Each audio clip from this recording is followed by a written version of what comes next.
بسم اللہ الرحمن الرحیم۔ السلام علیکم ورحمۃ اللہ وبرکاتہ۔ معزز طلباء کرام، آپ سب کیسے ہیں؟ آج ہم کتاب ہدایہ رابع میں سبق نمبر 157 کو پڑھیں گے۔ ہمارے آج کے سبق کا عنوان ہے مساقات کی ایک ناجائز صورت۔ آئیے پہلے اپنے آج کے سبق کی عبارت کو پڑھتے ہیں۔ بسم اللہ الرحمن الرحیم۔ ومن دفع ارضا بیضاء الى رجل سنین معلومة يغرس فيها شجرا على ان تكون الارض والشجر بين رب الارض والغارس نصفين لم يجز ذلك لاشتراط الشركة فيما كان حاصلا قبل الشركة لا بعمله، وجميع الثمر والغرس لرب الارض وللغارس قيمة غرسه وأجر مثله فيما عمل، لأنه في معنى قفيز الطحان إذ هو استئجار ببعض ما يخرج من عمله وهو نصف البستان فيفسد، وتعذر رد الغراس لاتصالها بالأرض فيجب قيمتها وأجر مثله، لأنه لا يدخل في قيمة الغراس لتقومها بنفسها، وفي تخريجها طريق آخر بيناه في كفاية المنتهي وهذا أصحهما والله أعلم۔ آئیے اب ہم اپنے سبق کی عبارت کا ترجمہ کرتے ہیں۔ اور جس نے کسی شخص کو خالی زمین دی کچھ متعین سالوں کے لیے کہ وہ اس زمین میں درخت اگائے، اس شرط پر کہ زمین اور درخت یہ زمین کے مالک اور اگانے والے کے درمیان آدھے آدھے ہو جائیں گے، لم یجز ذالک، تو یہ جائز نہیں ہے، لاشتراط الشرکتی، اس لیے کہ شرکت اس چیز میں مشروط ہے جو شرکت سے پہلے حاصل ہے، لا بعملہ،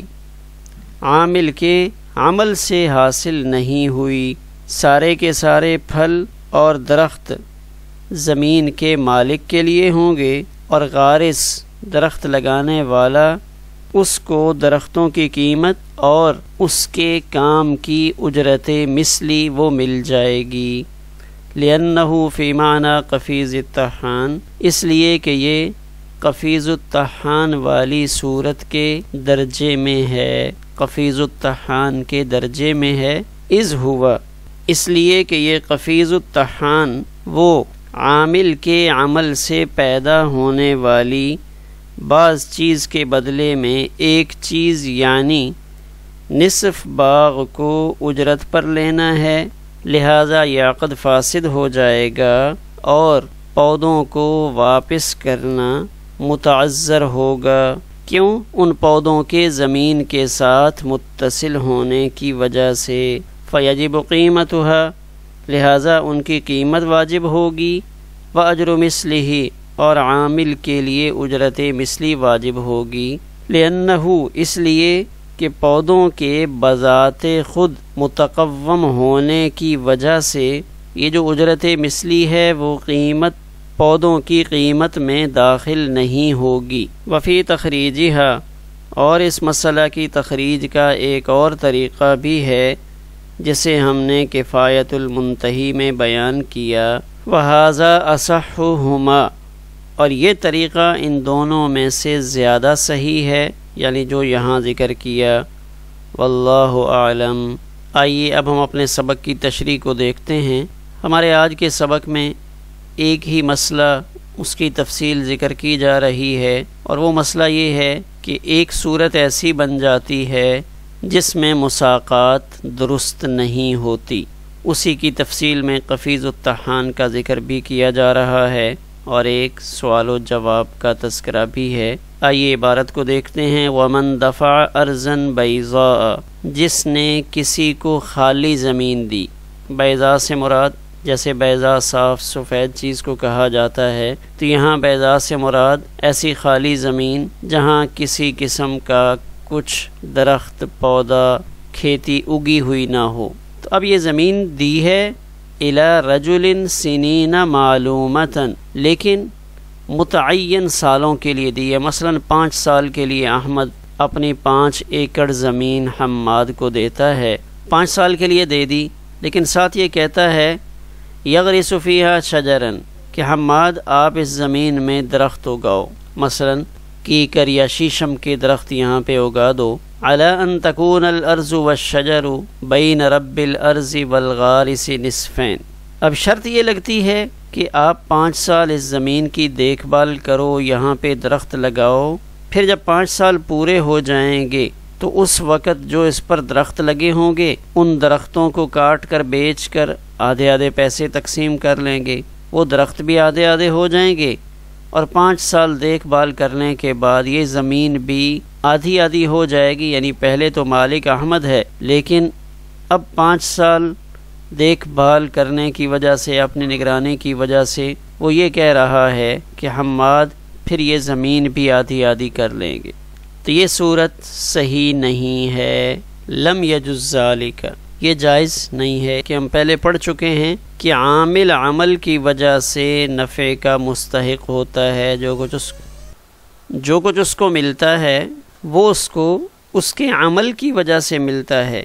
اور یہاں ایک چیز یعنی زمین میں اس کو نفع ہو رہا ہے، یعنی زمین اس کو مل رہی ہے، لیکن یہ زمین ایک ایسی چیز ہے جس کے ملنے میں عامل کے عمل کا کوئی دخل نہیں، اور اس زمین میں شرکت بھی نہیں ہے، اس لیے کہ زمین تو شرکت سے پہلے موجود ہے۔ لاشتراط شرکت سے تشریح دوبارہ سنیں تو یہ صورت جائز نہیں ہے۔ اس کی وجہ یہ ہے کہ عامل وہ جو اجرت کا مستحق بنتا ہے، کچھ اس کو ملتا ہے، تو وہ تو اس کے عمل کے نتیجے میں اس کو دیا جاتا ہے، عامل عمل کی وجہ سے ہی مستحق نفع ہوتا ہے۔ اب یہاں ایک چیز ایسی ہے جس میں اس کو نفع تو ہو رہا ہے، یعنی اس کو آدھی زمین بھی مل رہی ہے، لیکن اس زمین کے ملنے میں نہ عامل کے عمل کا دخل ہے اور نہ ہی شرکت کا اس میں کوئی دخل ہے، اس لیے کہ زمین تو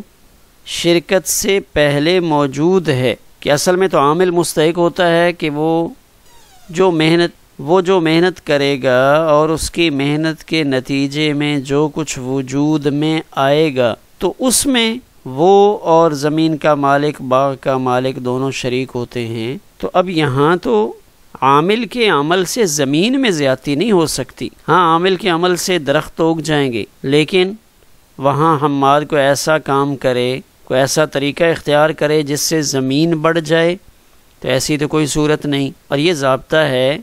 کہ جو چیز پہلے سے موجود ہو اس میں کسی کی شرکت صحیح نہیں ہوتی، جب اس میں کسی کی شرکت صحیح نہیں ہے تو لہٰذا یہ عقد فاسد رہے گا۔ لاشتراط الشرکت فیما کان حاصلا،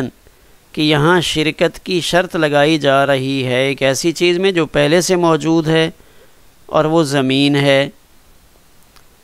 لا بعملہ، تو یہاں وہ زمین عامل کے عمل سے حاصل نہیں ہو رہی، حالانکہ عامل کو تو وہ ملتا ہے، اس میں سے ملتا ہے جو اس کے عمل سے پیدا ہو۔ وَجَمِيعُ الثَّمَرِ وَالْغَرْسُ لِرَبِّ الْأَرْضِ، اب یہاں جتنے پھل پیدا ہوں گے اور جتنے درخت ہوں گے یہ سارے کے سارے زمین کے مالک کو دے دیں گے، اور جو درخت اگانے والا ہے اس کو یہاں پہ 2 چیزیں ملیں گی، وَلِلْغَارِسِ قِیمَةُ غَرْسِهِ وَأَجْرُ مِثْلِهِ فِيمَا عَمِلَ، غارس پودا اگانے والا اس کو اس غرس کی قیمت کہ جو پودا اگاتے ہیں، اب عام طور پہ جنہوں نے زیادہ مقدار میں پودے لگوانے ہوتے ہیں تو وہ عموماً نرسری والوں سے رابطہ کرتے ہیں کہ آپ ہمیں فلاں درخت کے پودے 1000 عدد 5000 عدد وہ اگا کر دے دیں، یعنی جب پودا اتنے سائز کا ہو جائے گا تو ہم پھر آپ سے لے لیں گے۔ تو گویا کہ غرس کی الگ سے قیمت موجود ہے، تو ایک ہے اس کو پودا اگانے کی قیمت، اور دوسرا وہاں پہ وَأَجْرُ مِثْلِهِ فِيمَا عَمِلَ، اور دوسرا اس کو جو اس نے کام کیا ہے اس کی اجرت مثلی ملے گی۔ ظاہر ہے پودا اگانا الگ چیز ہے اور پودے کے اوپر آنے والے پھلوں کی دیکھ بھال یہ علیحدہ چیز ہے، تو اب یہاں اس کو دونوں چیزیں الگ الگ ہوں گی، یعنی پودے کی قیمت الگ سے ملے گی اور کام کی اجرت مثلی وہ الگ سے ملے گی۔ تو اب چونکہ اس مسئلہ میں اس عامل کی محنت سے پودا اگ رہا ہے اور اسی پودے کو اجرت میں دیا جا رہا ہے۔ لِأَنَّهُ فِي مَعْنَى قَفِيزِ الطَّحَّانِ، اس لیے کہ یہ عقد مساقات قفیز الطحان کے معنی میں ہے، یعنی مساقات قفیز الطحان جیسا ہے۔ اب قفیز الطحان میں کیا ہوتا ہے کہ جو مزدوری کرنے والا ہوتا ہے، محنت کرنے والا ہوتا ہے، تو اس محنت کرنے والے کو اس کی محنت سے حاصل ہونے والی چیز ہی اس کی محنت کے عوض میں دی جاتی ہے۔ اب یہاں زمین کو باغ بنانے والے عامل کو اس کی اجرت میں وہی چیز دی جا رہی ہے جو اس کی محنت سے حاصل ہو رہی ہے۔ اذ هو استئجار، اس لیے کہ یہ اجرت پر لینا ہے عامل کو ببعض ما یخرج من عملہ، اس بعض کے عوض میں کہ آپ کو اجرت میں وہی دیں گے ما یخرج من عملہ، جو آپ کے عمل کی وجہ سے پیدا ہوگا۔ وہو نصف البستان، اور یہاں نصف باغ اور اس کا نصف پھل، تو اس کے عمل سے نصف باغ تو پیدا ہو گیا، خالی زمین تھی، چٹیل میدان تھا، تو اس نے باغ اگایا، ایک تو اس کو نصف باغ دیا جا رہا ہے، تو کہتے ہیں یہاں عقد فاسد ہو رہا ہے۔ وتعذر رد الغراس، پودے کا واپس کرنا یہ متعذر ہے، اس لیے کہ وہ تو زمین کے ساتھ متصل ہو چکا ہے۔ اب عقد فاسد ہو گیا تو اصولاً تو یہ درخت اور پودے جو لگے ہوئے ہیں یہ اس عامل کو واپس کرنے چاہیے تھے کہ واپس کر دیتے، لیکن اب متعذر ہے، مشکل ہے کہ ہم ان پودوں کو واپس کریں۔ اس کی وجہ یہ ہے کہ وہ زمین میں جڑ پکڑ چکے ہیں، لِاتصالِهَا بالارض، کہ اب وہ تو زمین کے ساتھ ملے ہوئے ہیں، لہذا جب وہ زمین کے ساتھ مل گئے اور ان کو بآسانی اکھیڑنا یا محفوظ حالت میں اکھیڑ کر واپس کرنا چونکہ متعذر ہے، لہذا زمین کے مالک پر اب دو چیزیں واجب ہوں گی، ایک پودے کی قیمت اور دوسرا اجر مثلی ہی،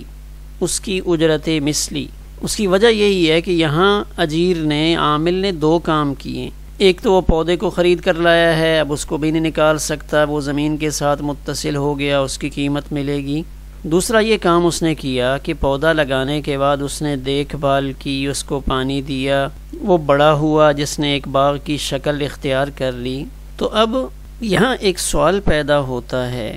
وہ سوال یہ ہے کہ جب اس پودا اگانے والے کو پودوں کی قیمت دی جا رہی ہے تو پھر اس سے اجرت مثلی دینے کی کیا ضرورت ہے؟ جب پورے پودے کی اس کو قیمت مل جائے گی، لگے ہوئے پودے ان کی قیمت لگ رہی ہے، تو علیحدہ سے کام کرنے کی اجرت دینا کیوں ضروری ہے؟ تو اس کا جواب یہاں سے دے رہے ہیں لِأَنَّهُ سے کہ کام اور پودوں میں فرق ہے، اس لیے کہ جو پودا ہے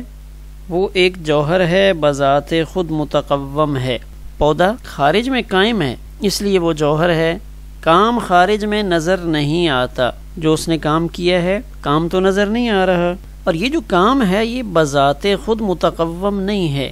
اصل میں جو ان کا آپس میں عقد ہوا تھا اس عقد کی وجہ سے اس کا کام متقوم ہو گیا۔ تو گویا کہ یہاں پہ دو چیزیں ہوئیں، ایک جوہر اور دوسرا عرض، تو ان میں سے ایک کو دوسرے کے تابع نہیں کریں گے، لہذا عقد کرنے سے اجرت ملے گی، عقد کی وجہ سے اجرت ملے گی، وہ عرض ہے، اور پودا وہ ایک جوہر ہے، خارج میں اپنا الگ سے وجود رکھتا ہے، لہذا پودے کی الگ سے قیمت ملے گی۔ لِأَنَّهُ لَا يَدْخُلُ فِي قِيمَةِ الْغِرَاسِ، اس لیے کہ وہ اجرت مثلی وہ اس پودے کی قیمت کے ذیل میں داخل نہیں ہوگی، لِتَقَوُّمِهَا بِنَفْسِهَا، کہ پودا خود بخود قائم ہے، جب پودا خود بخود قائم ہے تو وہ جوہر ہوا۔ وفی تخریجها، اس مسئلہ کی تخریج کے اور طریقے بھی ہیں، بیناہ فی کفایت المنتہی، جس کو صاحب ہدایہ فرماتے ہیں میں نے اپنی کتاب کفایت المنتہی میں بیان کیا، لیکن وہ کفایت المنتہی والا طریقہ اور جو طریقہ یہاں پہ ذکر کیا ہے ھذا اصحھما، یہ طریقہ زیادہ صحیح ہے۔ اب صاحب ہدایہ نے کفایت المنتہی میں کون سا طریقہ استعمال کیا ہے؟ صاحب ہدایہ نے کفایت المنتہی میں کون سے طریقے کو ذکر فرمایا ہے؟ تو اس کی صورت یہ ہے کہ رب الارض احمد اپنی نصف زمین کے بدلے میں غارس کام کرنے والا، پودے اگانے والا، اس سے نصف پودے خرید لے، یا نصف زمین اور نصف پیداوار کے بدلے میں غارس کے سارے پودے خرید لے۔ احمد حماد سے یہ کہتا ہے کہ دیکھیں حماد، آپ نے میرے اس 5 ایکڑ پہ کام کیا اور یہاں پہ آپ نے اس 5 ایکڑ میں 300 درخت مالٹے کے اگائے۔ تو اب یہ درخت تو اصل میں آپ نے اگائے ہیں، یہ سارے 300 درخت آپ کے بنتے ہیں، تو ان میں سے 150 درخت آپ مجھے دے دیں اور اس کے بدلے میں نصف زمین میں آپ کو دیتا ہوں۔ یہ ایک صورت ہو سکتی ہے،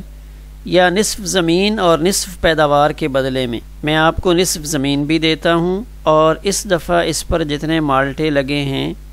وہ نصف مالٹے، مثلا 100 کریٹ 200 کریٹ مالٹے کے پیدا ہوئے تھے، تو اس میں سے 100 کریٹ مالٹا بھی آپ کو دیتا ہوں، اور اس 5 ایکڑ میں سے 2.5 ایکڑ زمین وہ بھی آپ کو دیتا ہوں، اور اس کے بدلے میں آپ یہ سارے کے سارے جو 300 درخت ہیں یہ مجھے دے دیں۔ تو اس صورت میں بھی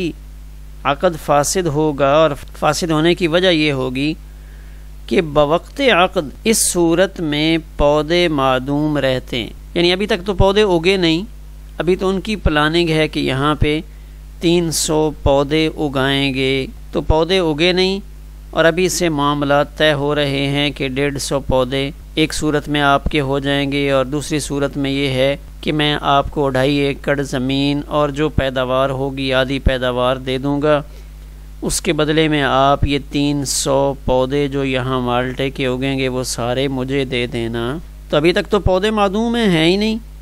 تو ثمن کا مجہول ہونا لازم آئے گا، اور جہالت ثمن کی وجہ سے عقد فاسد ہو جاتا ہے، لہذا اس صورت میں بھی عقد فاسد ہو جائے گا۔ یا یہاں حاشیے میں دیکھیں کہ اس کی نظیر یہ بھی بن سکتی ہے کہ ایک شخص نے ایک رنگ ساز کو بلایا کہ آئیں آپ میرے کپڑے رنگ دیں، لیسبغ ثوبہ بصبغ نفسہ، کہ کپڑا رنگیں، آپ جو ہے رنگ وہ لیتے آئیں، کپڑا میرے پاس ہے، اس کپڑے کو رنگنا ہے، علی ان یکون نصف المصبوغ للصباغ، کہ یہ کپڑا مثلا 10 میٹر کپڑا ہے، آپ اس کو رنگ کر دیں، پہلے یہ سفید کپڑا ہے اس کو نیلا رنگ کر دیں، رنگ کرنے کے بعد آپ کو اس میں سے 5 میٹر کپڑا میں دے دوں گا۔ فی ان الغراس آلۃ یجعل الارض بها بستانا، تو اب یہاں غراس کو آلہ سمجھ لیا جائے گا کہ جس آلے کے ذریعے سے اس زمین کو باغ کی شکل دی گئی۔ غراس اصل میں کہا جاتا ہے لگا ہوا یا اگا ہوا پودا، تو غراس ایک طرح سے آلہ بن رہا ہے، اس آلے کے ذریعے سے ایک چٹیل خالی زمین کو باغ کی شکل دی جا رہی ہے۔ کالصبغ للثوب، جیسے رنگنا کپڑے کے لیے ایک آلہ بن رہا ہے۔ تو فَإِذَا فَسَدَتِ الْإِجَارَةُ، جب اجارہ فاسد ہو گیا تو بقیت الآلۃ متصلۃ بملک صاحب الارض، تو اب یہ جو آلہ ہے یہ اب صاحب ارض جو زمین کا مالک ہے اس کی ملکیت کے ساتھ متصل ہے، جیسے اوپر نیلا رنگ ہے تو وہ جو کپڑے کا مالک ہے اس کے کپڑے کے ساتھ لگا ہوا ہے، وہ رنگ تو الگ نہیں ہو سکتا۔ وہی متقومۃ، اور وہ رنگ بھی متقوم ہے، ایسے ہی جو پودا یہاں پہ لگا ہوا ہے یہ پودا بھی متقوم ہے۔ جیسے وہاں کپڑے والے کو نیلا رنگ نکال کر واپس نہیں کیا جا سکتا، اسی طرح یہاں اس زمین سے پودے نکال کر جو غارس ہے اس کو واپس نہیں کیے جا سکتے، لہذا ان کی قیمت ہوگی۔ فَيَلْزَمُهُ قِيمَتُهَا، لہذا زمین کے مالک پر ان پودوں کی قیمت لازم ہوگی۔ كما يجب على صاحب الثوب قیمت ما زاد الصبغ في ثوبه واجر عمله، جیسے کپڑے والے کی قیمت جو بڑھ گئی ہے اس رنگ کی وجہ سے، مثلا سفید کپڑا جو سادہ تھا وہ 100 روپیہ میٹر بک رہا تھا، لیکن جب اس کپڑے پہ نیلا رنگ ہو گیا تو اب وہ 200 روپے میٹر بکنے لگا. تو اب جتنا رنگنے کی وجہ سے اس کی قیمت میں اضافہ ہوا ہے تو اوپر والا 100 روپیہ وہ کپڑے کا مالک اس رنگ ساز کو دے گا. آئیے آخر میں آج کے سبق کے اہم نکات پر ایک نظر ڈال لیتے ہیں. تو ہمارے آج کے سبق میں پہلا تذکرہ اس بات کا ہوا تھا کہ اگر اس مساقات میں پھلوں کے ساتھ ساتھ زمین کو بھی متعاقدین کے درمیان تقسیم کرنے کی شرط ہو تو اس صورت میں یہ عقد فاسد ہو جائے گا، عقد درست نہیں رہے گا. اس لیے کہ شرکت کا مقصد تو یہ ہوتا ہے کہ جو چیز ابھی حاصل نہیں ہے پہلے اس کو حاصل کیا جائے، لہٰذا پہلے سے حاصل شدہ چیز اس کے لیے شرکت نہیں ہوگی. شرکت تو اس میں ہوگی جو کچھ نیا حاصل ہوگا. تو اب یہاں نیا حاصل ہونے والا وہ پھل ہوتا ہے جو درخت کے اوپر لگتا ہے، یا نئے درخت ہوتے ہیں جن کو اگایا جاتا ہے. زمین تو نئی نہیں ہوتی بلکہ زمین تو پہلے سے موجود ہوتی ہے، لہٰذا یہ عقد فاسد ہوگا. یہ صورت جائز نہیں ہوگی اگر باغ کو زمین سمیت تقسیم کرنے کی شرط ہو. دوسرا تذکرہ ہمارے آج کے سبق میں قفیز الطحان کے حوالے سے ہوا تھا. اب قفیز الطحان کے بارے میں آپ جان چکے ہیں کہ قفیز الطحان ناجائز ہے جس کا ثبوت نص سے ہے. تو ہر وہ چیز جو قفیز الطحان کے درجے میں آئے گی، جو اس کے مشابہ ہوگی، اس کو بھی فاسد کہا جائے گا. تیسری چیز ہمارے آج کے سبق میں وہ اعتراض کا جواب تھا.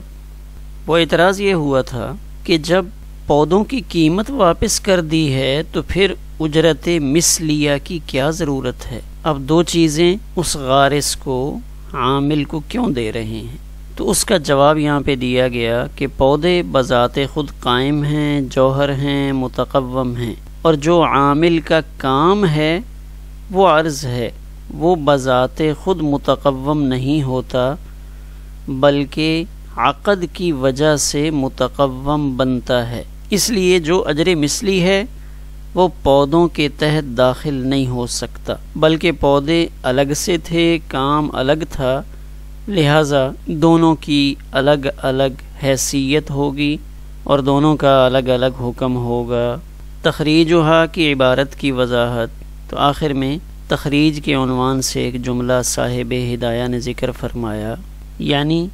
اس مسئلہ کی تخریج کا اور طریقہ بھی موجود ہے. دوسرے لفظوں میں ہم یہ کہہ سکتے ہیں کہ مسئلہ کے فساد کی دلیل اور بھی موجود ہے. یعنی اصل میں یہ بتانا چاہتے ہیں کہ یہ جو عقد ہوا ہے یہ عقد فاسد ہے، جس کی دلیل یہ بیان کی تھی کہ یہ عقد قفیز الطحان کے درجے میں ہے، اس وجہ سے فاسد ہے. کفایت المنتہا میں صاحب ہدایہ نے کفایت المنتہا میں اس کی دوسری دلیل بیان کی، جس کا حاصل اجرت کی جہالت ہے. یعنی وہاں اجرت مجہول ہوتی ہے اور اس جہالت کی وجہ سے عقد فاسد ہے. اب وہ اجرت کیسے مجہول ہوتی ہے؟ رب الارض، زمین کا مالک جو احمد ہے، اس نے نصف زمین کے بدلے میں وہ آدھے درخت عامل سے خریدے جو وہ لگائے گا. ابھی اس نے درخت اگائے نہیں ہیں، جب وہ اگیں گے تو پھر پتہ چلے گا کہ وہ کس حد تک اگ رہے ہیں، کتنے اگ رہے ہیں. ثمن مجہول ہے. کیوں ثمن کیوں مجہول ہے؟ کیونکہ پودے ابھی تک معدوم ہیں. تو یہاں نصف زمین کے بدلے میں وہ جو آدھے پودے عامل سے خریدے گا، کیونکہ پودے ابھی تک معدوم ہیں اور معدوم ہونے کی وجہ سے وہ مجہول ہیں، اس وجہ سے یہ عقد فاسد ہوگا. صاحب ہدایہ نے خود ہی ترجیح دی کہ ان دونوں دلیلوں میں سے یہ دلیل جو یہاں ذکر کی گئی ہے یہ دلیل پختہ ہے اس کے مقابلے میں جو کفایت المنتہا میں ذکر کی ہے. ہمارا آج کا سبق اسی پر مکمل ہوا.